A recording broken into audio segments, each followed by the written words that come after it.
Bien, merci beaucoup. C'est vrai que c'est un véritable rendez-vous en ce qui me concerne.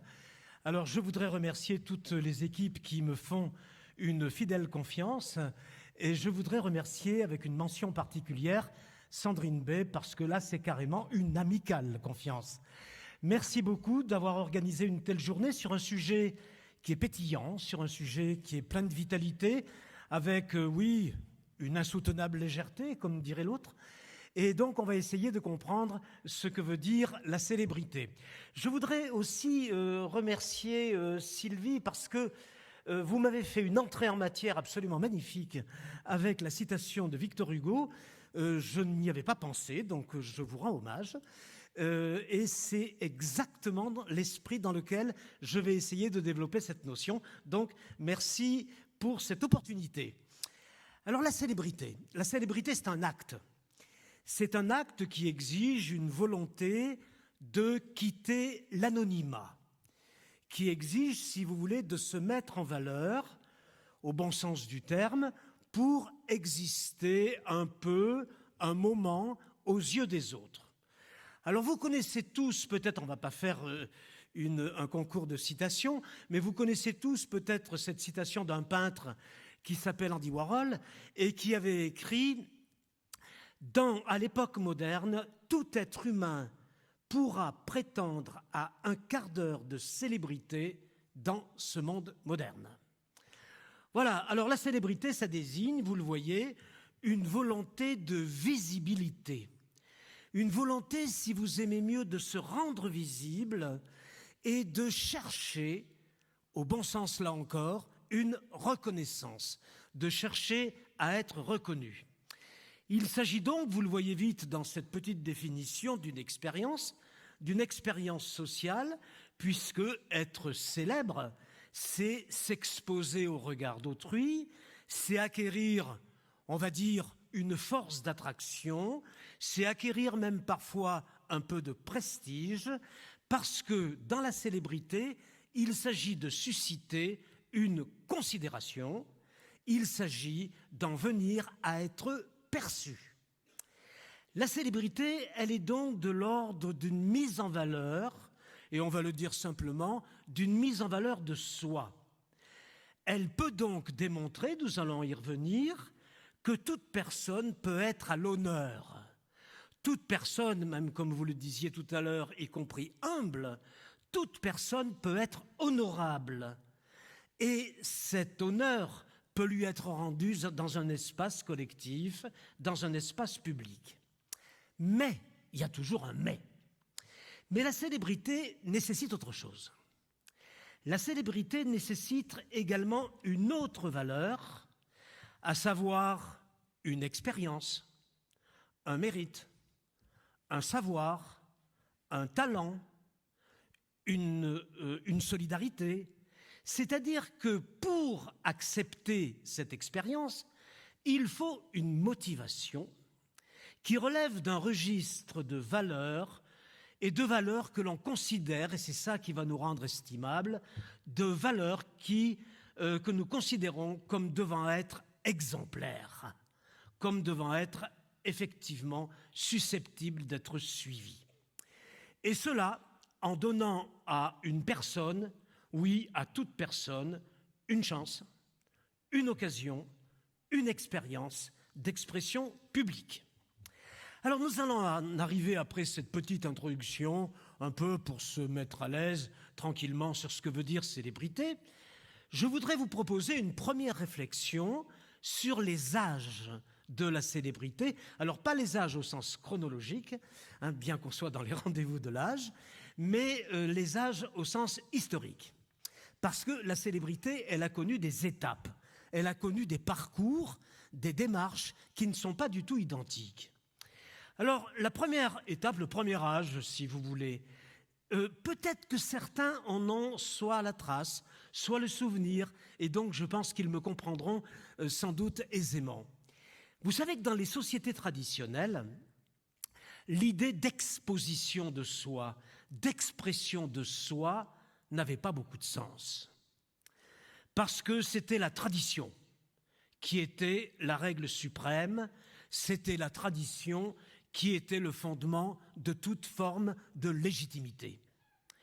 Les sociétés anciennes, en effet, ont fonctionné sous l'emprise de la loi des ancêtres, des plus anciens, des dieux. Il s'ensuivait une sorte de scrupuleuse obéissance aux prescriptions d'autorité. Seuls sont prescrits le respect de la coutume, la fidélité aux usages, la fidélité au passé, la fidélité à la famille. Il s'ensuivait donc une assez faible autonomie individuelle parce que tout simplement, dans ces sociétés traditionnelles, qui avaient par contre d'autres valeurs, l'individu n'était pas souverain. Mais il devait se subordonner, des fois de manière un peu sans doute douloureuse, à l'autorité parentale, par exemple, à l'autorité sociale, à l'autorité familiale. Puis, il y a eu une deuxième période. La célébrité, par la suite, sera fondée sur ce que l'on nomme, d'où le titre que je vous avais proposé, sera fondée sur ce que l'on nomme la notoriété. Alors, il y a un synonyme, s'il vous est plus familier, c'est parfait. On parle aussi de renommée, par exemple, vous voyez. Donc, la célébrité, elle n'était pas fondée sur elle-même, elle était fondée sur la notoriété, sur la renommée. Qu'est-ce que ça veut dire? Eh bien, ça veut dire qu'elle était fondée sur une réputation préalable.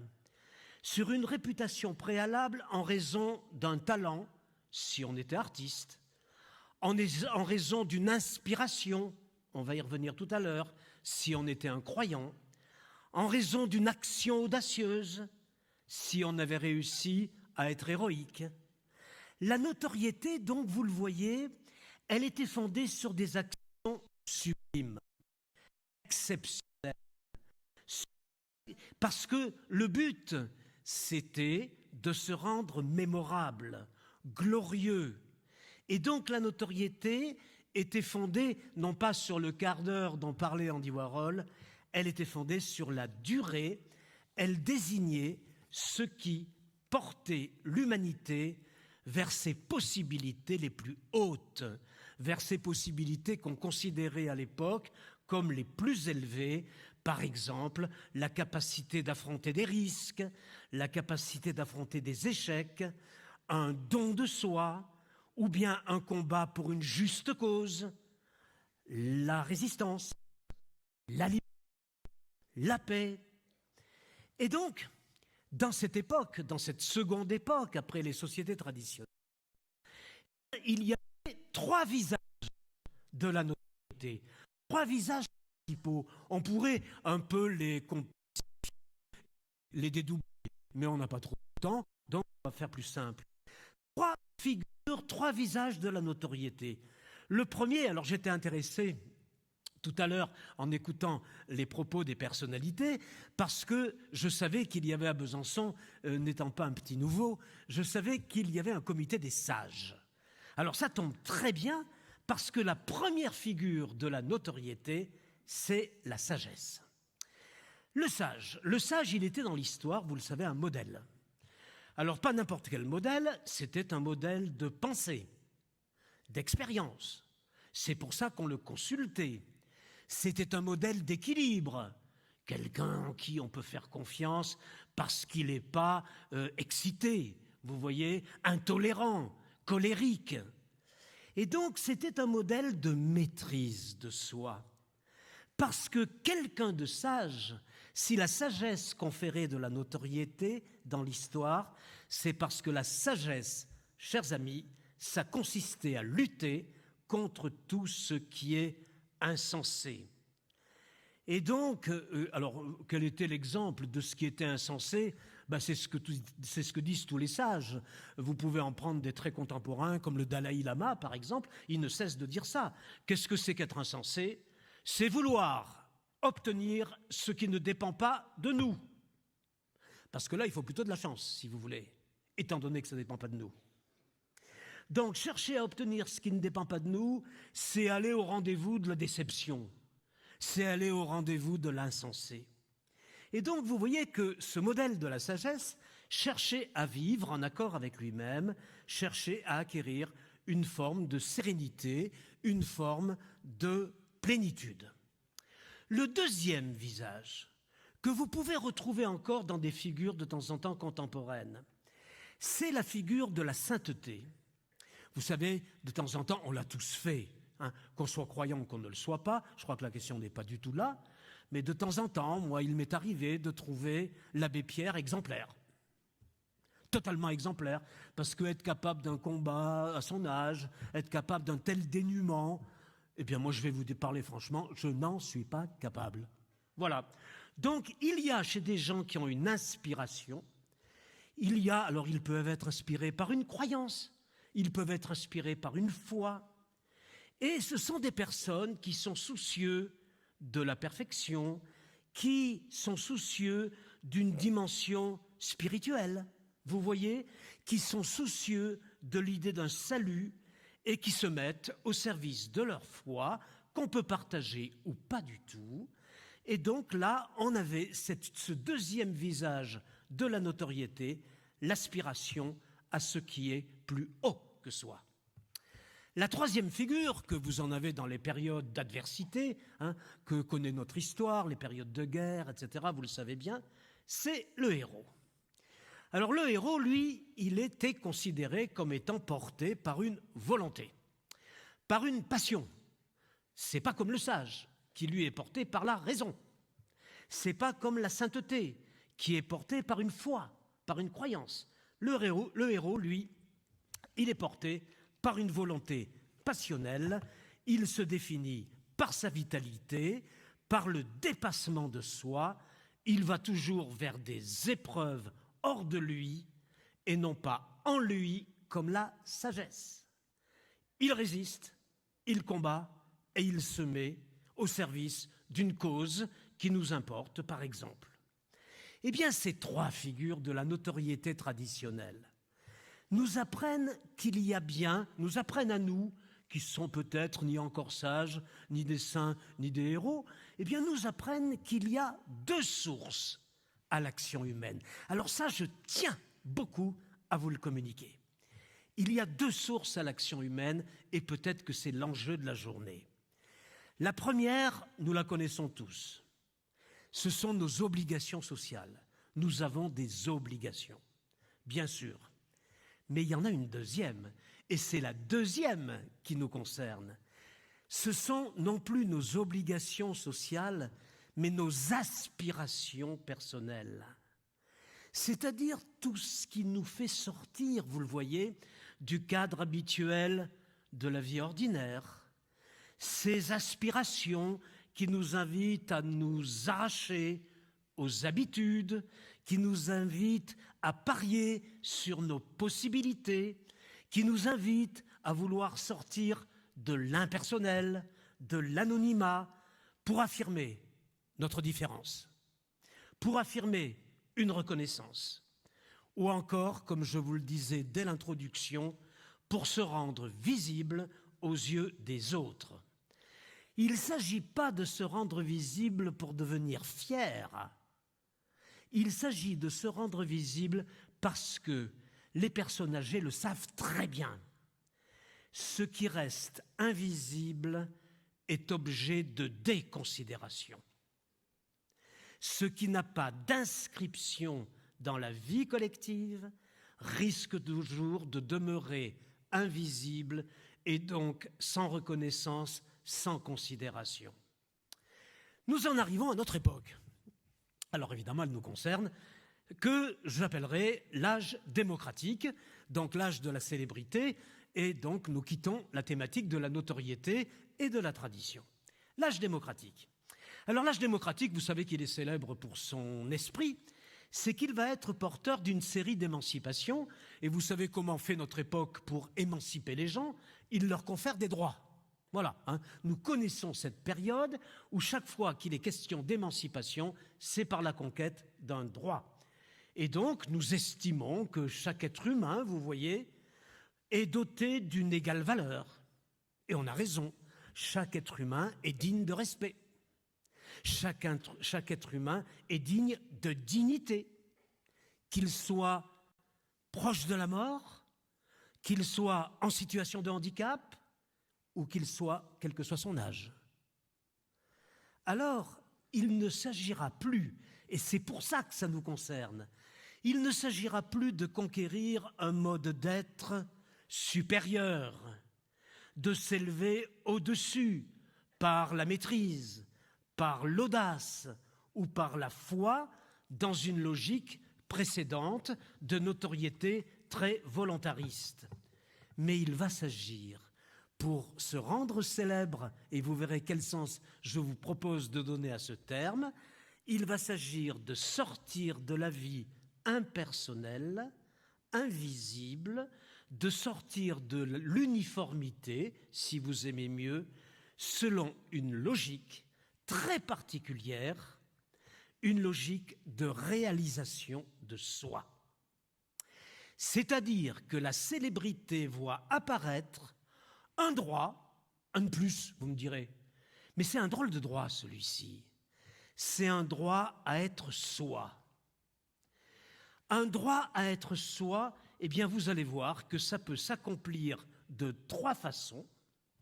Par nos liens, par nos droits, nous sommes devenus des sujets de droit, et par nos œuvres. C'est cela qui va nous permettre de nous réaliser, et ça valait bien une deuxième et dernière partie que je vais intituler « Une éthique de la réalisation de soi ». Alors, on va faire simple. Qu'est-ce que ça veut dire, ce qu'on entend tous les jours? Dans la vie, il faut se réaliser. Oui, vous trouverez rarement des gens qui vous disent « le but de la vie, c'est la louper ». Vous voyez? Donc, bon, on a bien compris qu'il fallait se réaliser. Mais c'est très vague. Il y aurait donc, revenons là-dessus, dans nos vies, 2 directions. On s'est mis d'accord, s'acquitter de nos obligations quotidiennes et aller vers nos aspirations, vers ce qui nous pousse en avant, vers ce qui nous pousse à prendre des initiatives de façon à sortir de l'impersonnel, sans passer nécessairement, comme à l'époque de la notoriété, par l'exceptionnel. Il s'agit donc d'affirmer une vitalité. Ça veut dire quoi, affirmer une vitalité? Eh bien, allons-y, essayons. Ça veut dire ne plus se conformer à des modèles. C'est pas parce qu'on est âgé qu'on doit faire le jeune, parce que les jeunes ne font pas les jeunes, ils le sont. Donc, il ne s'agit pas de se conformer à des modèles, il s'agit d'aller vers une éthique. Alors, je l'ai appelée réalisation de soi. Je vais la compléter un peu, puisque je suis complètement encouragé là par votre attention absolument admirable. Il s'agit d'aller vers une éthique de l'authenticité. C'est important dans la vie d'être soi-même. C'est pas évident quand on est jeune, pas du tout, parce qu'on a d'autres perspectives. Mais il y a peut-être un âge où il devient important d'être soi, de ne plus rejoindre une éthique des élites qui serait réservée à des êtres d'exception, mais qui consiste à mettre en œuvre un droit, comme je vous le disais tout à l'heure, à être soi. Eh bien, c'est là ce qui nécessite de multiplier les formes d'expression de soi dont je voudrais vous parler. Alors allons-y. Il ne va plus être nécessaire d'être un héros, un grand sage ou un saint, c'est-à-dire un personnage effectivement extraordinaire. Nous savons, à l'âge démocratique, que nous pouvons devenir célèbres sans passer par la notoriété. Je suis ravi de vous donner cette bonne nouvelle. Il suffira donc d'être soi-même et de se mettre en scène. Nous vivons une époque, vous le savez toutes et tous, qui valorise l'authenticité personnelle.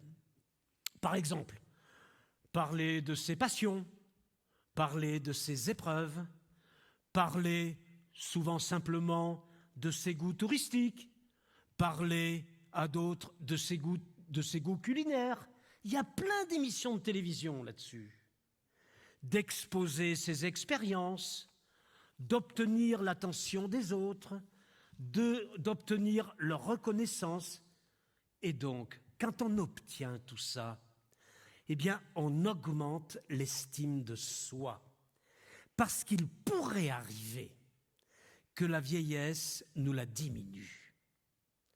Nous augmentons l'estime de soi chaque fois que nous sortons, excellente deuxième nouvelle, de l'anonymat et de l'indifférence.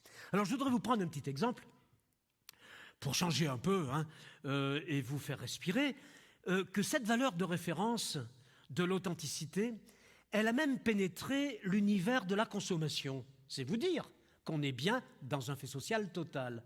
Elle a même pénétré l'univers de la consommation. Regardez aujourd'hui la mise en avant du naturel, la mise en avant de l'authentique, la mise en avant des produits transparents, du terroir, de l'engagement citoyen, des valeurs sublimes. Et nous voulons plus seulement être authentiques, vous voyez, dans nos choix, mais visiblement, nous voulons devenir authentiques dans nos biens, dans nos produits. Et il y a bien, me semble-t-il, en tout cas moi je m'en suis servi comme d'un indice, il y a bien ici un nouvel état d'esprit. C'est que nous avons, cet état d'esprit, on va le dire autrement, a investi, vous voyez, a pénétré l'univers de la production, de la distribution, pas encore assez, on est bien d'accord, et de la consommation. Le bio, le local, le souci du bien-être animal, et tout ce que l'on appelle d'un terme sur lequel un jour il faudra peut-être faire des rendez-vous de l'âge. Ce que l'on appelle la qualité de la vie. Parce qu'on en a tous envie, mais on ne sait pas toujours ce que c'est. Voilà un thème pour le 20e anniversaire, par exemple, vous voyez. Alors ça veut dire que même l'acte de consommer, au bon sens du terme, devient un engagement en référence à des valeurs. Alors je voudrais poursuivre et terminer ce propos en vous invitant à comprendre ce que veut dire, après ces quelques exemples, se réaliser, puisque se réaliser devient effectivement ce qui peut être une nouvelle éthique. Eh bien, je vous propose de le comprendre en 3 temps. Premièrement, se réaliser, là, il faut être clair, c'est se développer. On ne se réalise pas en s'effondrant. Même il faut reprendre le dessus assez vite. Se réaliser, c'est se développer. Ainsi, je peux chercher à me réaliser, certainement que c'est le cas de chacun d'entre vous, j'en suis sûr. Je peux chercher à me réaliser par un loisir, par un divertissement, si vous voulez, bien entendu. Je peux chercher à me réaliser, non plus par un divertissement, mais par un accomplissement. Je vais enfin accomplir un projet. Depuis le temps que j'attends, ça y est, j'ai décidé de faire ce voyage. Ça y est, j'ai décidé de satisfaire ce désir. Nous sommes là dans le développement par l'accomplissement. Je peux me développer par la recherche d'une vie plus apaisée, vu peut-être la vie active que j'ai eue et qui était envahissante. Recherche d'une vie plus sereine. Et à ce moment-là, comment ça va se passer dans la pratique? Eh bien, je vais être soucieux de ce qu'on appelle le souci de soi, c'est-à-dire la recherche d'un bonheur privé. Exemple, m'intéresser aux arts. Je vais enfin aller voir des expos, parce que ça m'intéressait bien et je n'ai pas eu le temps. M'intéresser au cinéma, m'intéresser à plus de lecture. Le souci de soi, ce n'est pas indigne. Ce qui est indigne, c'est l'obsession de soi. On se calme. Ça veut donc dire que je peux me réaliser enfin par la participation à une action. Il en a été question tout à l'heure par les personnes. Et je sais, vous connaissant pour beaucoup, que c'est votre cas. Je peux me développer, ça développe cette réalisation par la participation à une action, le bénévolat, la solidarité, qui est ici une activité où on s'accomplit autrement, vous voyez, que dans le cas précédent, c'est-à-dire par la vie intérieure. Donc, il ne s'agit plus ici, comme dans la vie active, quand on cherche à se réaliser, vous voyez, eh bien, c'est plus comme dans la vie active, Il ne s'agit plus d'une réussite professionnelle. Il ne s'agit plus de chercher à obtenir un statut, une promotion, une réussite. Il s'agit désormais de s'accomplir plus que de réussir. S'accomplir, ça veut dire prendre en compte d'autres raisons de vivre. Accomplir des possibilités non réalisées, par exemple. Se mettre à l'œuvre, par exemple. Car vieillir pourrait, si on ne s'en occupe pas, mais si vous êtes là, c'est que vous en occupez, vieillir peut nous mettre en retrait de toute visibilité, comme on disait tout à l'heure, de toute inscription sociale. Et donc nos vies pourraient assez vite, la société s'y prête en plus, se dissoudre au lieu de se développer. Une personne âgée pourrait être amenée à vivre une vie qui n'est plus perçue, dont on ne voit même pas la solitude, parce que cette vie, elle est expulsée de l'espace public. C'est une vie effacée parce que, chers amis, c'est une vie désœuvrée. Ceci m'amène à vous dire, en conclusion, que pour se réaliser, il faut apprendre quelque chose de très simple. Donc ça tombe bien, parce qu'on n'est pas là pour se prendre la tête trop, il faut apprendre quelque chose de très simple. Il faut apprendre à espérer moins. On a effectivement bien avancé en âge. Et comme il faut espérer moins, il faut vouloir davantage. Il faut vouloir plus. C'est-à-dire vouloir au point. Alors ça, j'avais vraiment envie de vous dire ça, vous voyez. Donc j'espère que ça va vous convenir, parce que je serais déçu de moi, pas de vous. Hein. Qu'est-ce que ça veut dire vouloir plus, vouloir davantage? Ça ne veut pas dire s'agiter. Vous voyez, on a passé l'âge de s'agiter pour rien. Ça veut dire vouloir au point d'en souhaiter le retour. Vous savez qu'il y a des moments dans la vie dont nous ne voudrions surtout pas qu'ils reviennent, dont nous ne voudrions pas la répétition parce qu'ils furent des épreuves malheureuses. Par contre, il y a des moments dont nous pouvons souhaiter la vitalité, dont nous pouvons souhaiter à nouveau la joie. Ça veut dire, je vous l'avais promis, que la célébrité, ça consiste à célébrer. Célébrer les instants dont nous voudrions la reproduction, car il y a tellement de choses qui méritent d'être à nouveau vécues. Ça veut dire que s'il s'agit d'espérer moins et donc de vouloir plus, nous sommes amenés peut-être à vouloir ce qui veut son accroissement, rompre avec ce que j'appelais tout à l'heure une vie désœuvrée. Et donc peut-être que c'est ça la vie bonne qui nous convoque aujourd'hui. C'est celle qui se trouve dans de telles aspirations, c'est celle qui se trouve dans ce qui nous offre de la vitalité. Ça veut donc dire que désirer aujourd'hui, à nos âges, c'est pas désirer nécessairement ce qui nous manque, mais c'est désirer ce que l'on peut accomplir. Un exemple, puisque je sais que vous êtes nombreux à faire cet exercice. Vous vous promenez, vous êtes amateur de randonnée, même des randonnées modestes. Une randonnée, elle ne commence pas au bout de 80 km, elle commence au bout de 200 mètres. Vous vous promenez et vous êtes content. Vous voyez, qu'est-ce qui se passe? Il n'y a plus que cette promenade qui compte. Elle est tellement paysagée, par exemple, qu'elle vous réjouit, et tout d'un coup, il n'y a que cette promenade qui compte. Vous écoutez de la musique.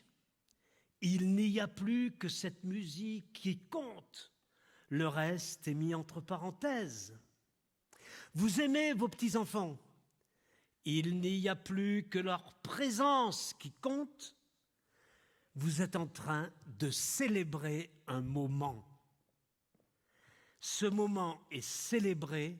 Vous le célébrez, chers amis, comme un présent qui dure, comme un présent qui vous comble, comme un présent qui s'éternise et dont vous souhaitez le retour.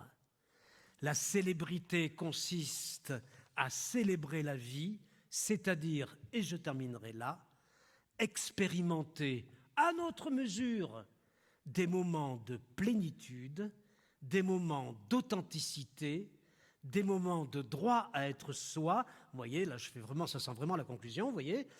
La vie est rendue à sa vitalité.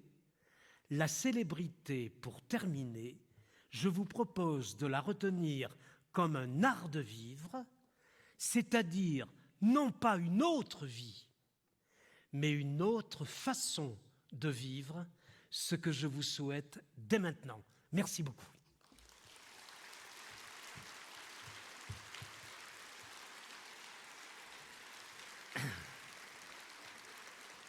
Merci beaucoup.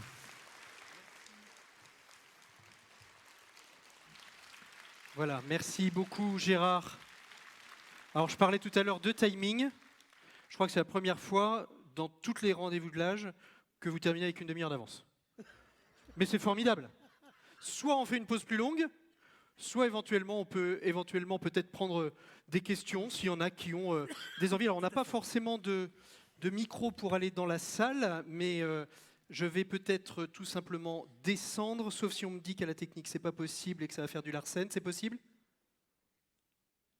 Bon, je vais tenter. Est-ce qu'il y a des gens qui ont des questions à poser, qui voudraient peut-être avoir un éclaircissement ? J'en ai vu quelques-uns en promenant qui prenaient quelques notes et qui souhaiteraient éventuellement poser une question ou deux à Gérard. Alors très souvent, dans ce genre de situation, c'est la première question qui est la plus compliquée. Ah, les réseaux sociaux et la célébrité, Gérard. Est-ce que vous pouvez nous en dire quelques... Est-ce que c'est aujourd'hui plus de la notoriété ou de la célébrité, ou est-ce qu'on part d'une notoriété pour construire une célébrité avec les réseaux sociaux ? Alors, il y a en fait les deux, parce que les réseaux sociaux, c'est une manière de se rendre célèbre, de manière, je dirais, par le biais d'une communication, pas par le biais d'une expérience, par exemple, vous voyez, pas par le biais de la valeur de l'âge, etc. Au contraire, simplement par le biais d'une communication. Et d'une communication qui est particulièrement facile, parce que c'est une communication en l'absence. Voilà. Hein. Donc vous pouvez, vous pouvez déconnecter, connecter sans arrêt, ce qu'on ne peut pas tout à fait faire dans la vraie vie. Vous voyez ? Donc c'est une communication facilitée, simplifiée, si vous voulez, et qui permet, parce qu'ils sont très fréquentés, d'obtenir des célébrités, mais des célébrités qui sont très passagères. Parce que ce qui caractérise les réseaux sociaux, c'est qu'à une célébrité, il s'ensuit une nouvelle, très rapidement, parce qu'elles sont souvent tellement simplifiées, tellement parfois simplistes, qu'elles disparaissent à peu près à la vitesse où elles sont arrivées, ce qu'un philosophe appelait, peu importe qui, on n'est pas là pour ça, mais je trouve ça souriant, et donc ça me plaît de vous le dire, ce qu'il appelait une communication apparaissante-disparaissante. Dès qu'elle apparaît, elle disparaît, si vous voulez, vous voyez. Donc elle n'a rien à voir avec une célébrité, effectivement, qui est vive, parce qu'on sait bien, si on s'est bien compris, que la vraie célébrité, celle qui nous intéresse tous, c'est celle de l'action. Vous voyez, c'est pas celle d'une simple communication instrumentale, mais c'est celle des échanges, de la rencontre et de tout ce qui donne à la vie une dimension active. Vous pouvez m'applaudir, bien sûr, oui, bien évidemment, bien évidemment. Alors, est-ce qu'il y a d'autres questions ? N'hésitez pas à lever la main que je puisse au moins vous repérer. Oui, allez-y et parlez bien fort, je vais essayer de l'entendre et de la reformuler.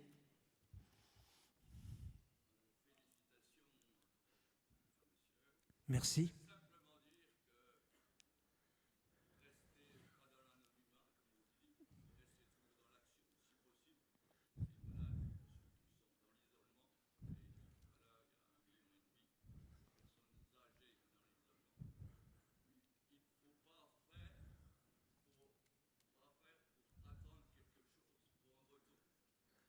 Alors ça, c'est...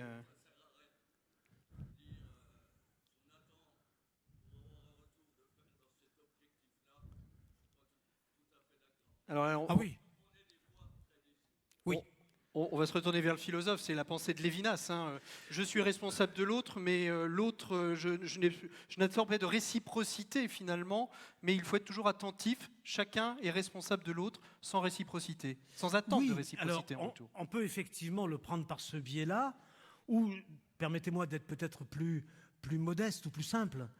Quand vous faites quelque chose dans l'espoir d'en obtenir un résultat, un succès, une réciprocité, qu'est-ce qui se passe? Il se passe que vous faites quelque chose qui doit correspondre à ce que autrui attend, et non pas à vous.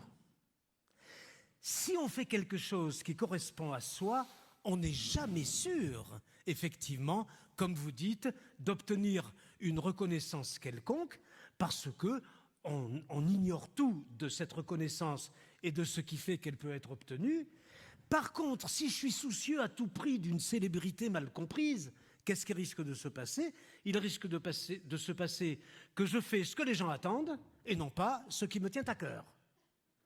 Il y a des romans qui sont faits pour être lus et qui sont conformes à leurs lecteurs parce que c'est ceux-là qui se vendent le mieux. Si vous écrivez ce que vous êtes, ce que vous pensez, vous n'êtes jamais sûr de vendre. Il y a des livres qui sont faits pour être vendus, ils sont d'ailleurs conçus comme ça. Eh bien, c'est la même chose. Donc, l'attente de réciprocité, elle peut être susceptible de soupçons, et là-dessus, je vous rejoins complètement.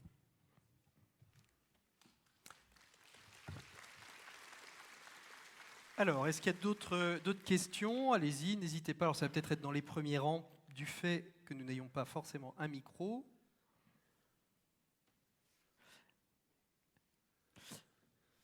Célébrité et reconnaissance, Gérard, c'est intimement lié. C'est parce qu'on a besoin de reconnaissance. On est dans une société de la reconnaissance qu'on a envie ou qu'il y a des célébrités. Alors là, vraiment, Patrick, ça c'est une super question. Là, je vais dépasser le temps prévu. Ouf. Oui. Alors, à partir de quand a-t-on un peu le besoin des autres? Parce que je crois que dans la vie, il y a des moments qui sont des moments un peu particuliers où on a besoin d'être confirmé par les autres. Vous voyez, on a besoin de ne pas simplement penser seul. Vous voyez, on a besoin de quêter la confirmation des autres. C'est ce qui se passe, par exemple, lorsqu'on réfléchit à plusieurs. Il y a des gens qui sont sûrs d'avoir raison. Vous savez comment on les reconnaît? C'est ceux qui ont tort.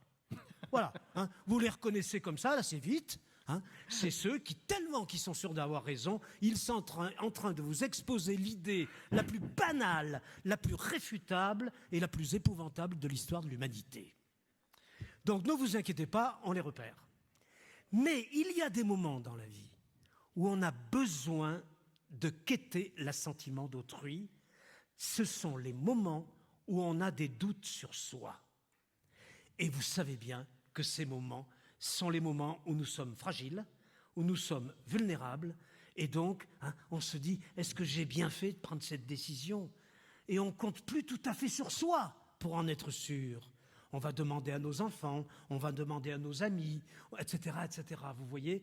Donc je crois que le lien à l'égard d'autrui, il est aussi très positif par ce sens-là, c'est que nous sommes des êtres inachevés. Nous sommes des êtres insuffisants. On ne peut pas se suffire. On a besoin, effectivement, de l'estime des autres pour pouvoir conserver, dans les épreuves difficiles, l'estime de soi. Donc voilà, je dirais ça. Je dirais que on a besoin de reconnaissance, pour répondre à votre question de manière un tout petit peu naïve. On a besoin de reconnaissance, mais parce que non pas parce qu'on a besoin de claquer dans ses doigts, vous voyez, en disant « regardez comme je suis bien », mais parce que quelque part, le doute peut toujours frapper à notre porte sur nous-mêmes. Et donc la reconnaissance, c'est ça. La célébrité, c'est la taille au-dessus. Vous voyez, on passe à XL. Hein, c'est vraiment la taille au-dessus, c'est quand on a besoin de s'exposer devant les autres, vous voyez, pour obtenir, là, pour le coup, eh bien, oui, des manières de se réaliser, des manières de s'accomplir, etc. Et ça, on a besoin des autres pour le faire ensemble. Là, on rentre dans la célébrité plus que dans simplement la reconnaissance. Est-ce que le point de départ de la célébrité, c'est quand même la reconnaissance? On a besoin Oui. de cette reconnaissance, oui. Oui, je dirais qu'elle est, pour le dire de manière un peu simple, je dirais que la reconnaissance, c'est l'origine de la célébrité, mais ça n'en est pas le fondement. Voilà, c'est pas ce qui la fonde, mais c'est ce qui la fait démarrer, si vous voulez. Hein. C'est ce qui en fait le déclic, parce que on ne peut pas vivre sans être reconnu, voyez. Sinon, on peut désespérer très vite. Ou alors on s'enferme, comme je disais tout à l'heure, dans la belle assurance de soi, et là, on devient soit ridicule, soit dangereux. Et alors, au-delà de la reconnaissance, la célébrité, est-ce qu'elle est finalement une... Je vais pas appeler ça une maladie, mais est-ce que c'est quelque chose dont on a viscéralement besoin? C'est-à-dire que si on n'atteint pas cette célébrité ou si on n'est pas célèbre, il va manquer quelque chose à notre existence qui est quelque chose de viscéral. Alors, je vous proposerai la réponse suivante. Si on prend célébrité, donc non pas dans notoriété, on est d'accord, mais même pas dans son sens habituel. Je dirais que si on prend célébrité dans l'acte de célébrer ce qui nous vitalise, ce qui nous anime, je dirais que c'est indispensable. Si on prend célébrité dans son sens plus classique, c'est-à-dire un acte de reconnaissance publique, hein, eh bien là, je crois qu'on peut vivre sans être célèbre, mais on ne peut pas vivre sans célébrer quelque chose. Vous voyez, nos enfants, la libération parce qu'on a été des combattants, etc., etc., le droit des femmes, etc., etc. Vous voyez, on ne peut pas vivre sans célébrer quelque chose. Parce que c'est ça qui nous vitalise et c'est bien pour ça qu'on est là. On peut applaudir.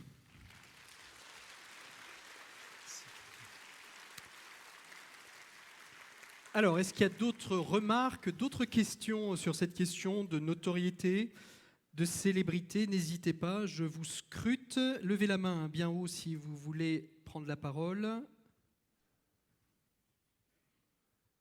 Alors, allez-y, hein, n'ayez pas peur. Tout est dit? Non. Célébrité, notoriété, Gérard Guez, ce sont des sujets qui sont vraiment de société. Vous disiez en ouverture de votre propos que Andy Warhol avait dit qu'on aurait tous au moins notre quart d'heure de célébrité. Aujourd'hui, avec les jeux télévisés, avec les réseaux sociaux, il y a des célébrités qui sont bonnes ou mauvaises. Oui, tout dépend... j'allais dire, de ce que la célébrité fait de vous. Si la célébrité, elle fait de vous quelqu'un, eh bien voilà, qui devient actif, qui se vitalise, qui reprend une énergie créatrice, alors ça, c'est formidable. Si la célébrité, comme c'est le cas peut-être plus souvent, fait des gens orgueilleux, des gens prétentieux, des gens, si vous voulez, d'une incroyable légèreté, même par moments. Il y a des moments où vous vous dites, punaise, il y a des fois, vous voyez ça, vous voyez certaines chansons, etc. Vous dites, c'est pas très difficile à écrire quand même. Vous voyez, je devrais y arriver si je prenais 20 minutes. Eh bien, ça peut rendre célèbre. Cette célébrité d'un monde superficiel, elle a un avantage, c'est qu'elle n'est pas durable. Elle a un inconvénient, c'est qu'elle est fréquente. Voilà ce que je vous dirais. Donc il nous faut préférer l'autre. Mais il y a des célébrités qui sont non choisies. Oui, on peut. Oui, il y a des célébrités non choisies. Toute la question des faits divers aujourd'hui, tout d'un coup, il y a une personne qui va devenir célèbre ou qui va être mis sur le devant de la scène sans l'avoir choisi, sans avoir un désir de reconnaissance, parce que l'actualité, bonne ou mauvaise, que ce soit le gagnant du loto ou la personne qui est au milieu d'une affaire sordide. Oui, alors ça, c'est tout ce qui fait la valeur symbolique de l'espace public. Si vous êtes le symbole d'un viol, d'une violence, d'une injustice, etc., vous voyez, ou au contraire, d'un gain exceptionnel, Vous voyez, bien sûr, comme le gain au loto. Hein. Vous savez, le loto, c'est extraordinaire, il y en a un qui gagne et 50 millions qui rêvent. Donc l'important, c'est les 50 millions qui rêvent, bien sûr. Je fais partie des 50 millions. Alors, je vais vous souhaiter bon espoir. Merci. Donc, vous voyez, je crois qu'à ce moment-là, je trancherai vraiment là-dessus. Il y a des moments où l'actualité s'empare des gens, non pas pour les célébrer, parce qu'en général, c'est toujours sur un fond de victime, vous voyez, sur un modèle de la victime, mais c'est parce qu'elle symbolise quelque part un état de la société, un état de la politique, l'état d'un quartier, l'état d'une ville, l'état d'un couple, etc., etc.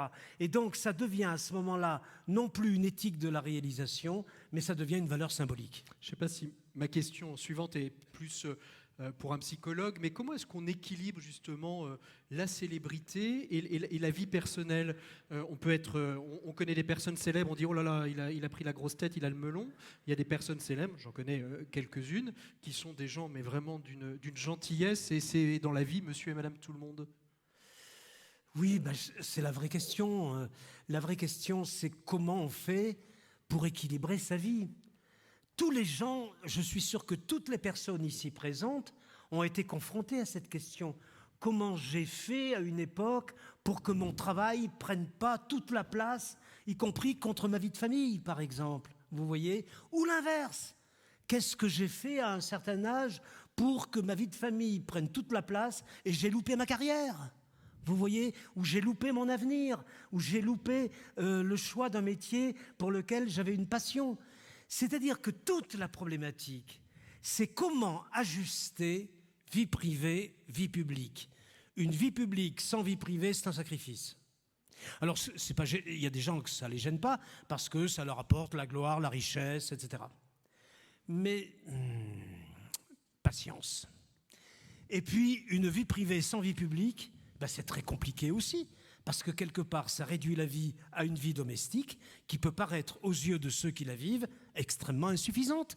Ça a été, en particulier, vous le savez bien, puisque ça fait encore parfois notre actualité, tout le problème de la lutte du droit des femmes, vous voyez, qui n'ont pas souhaité demeurer chez elles et devenir actives par le biais d'une reconnaissance sociale, par un emploi, un travail, etc. Vous voyez ? Donc c'est cet ajustement. On passe, les amis, on passe notre vie à s'ajuster. Ajuster ou unifier ? Voilà. S'ajuster. S'ajuster. Oui, je vais garder le mot si vous me le permettez. Ah ben je vous permets tout ce que vous voulez, c'est vous le maître en philosophie ici. C'est cet ajustement. Vous savez, c'est Nietzsche qui disait « Nous sommes des discordances permanentes ». J'aime bien cette phrase, elle est top. Nous sommes sans arrêt un peu en désaccord avec quelque chose, avec les autres, avec nous-mêmes, avec notre famille, etc. etc. Hein, vous le savez bien, tout à l'heure il était question de faire société, de faire famille. Eh bien, regardez qu'est-ce que ça donne dans la pratique. C'est qu'une société, ça n'existe pas. Il faut toujours la faire, la société. Tant qu'il y aura des gens exclus, ça signifie que ce n'est pas une société.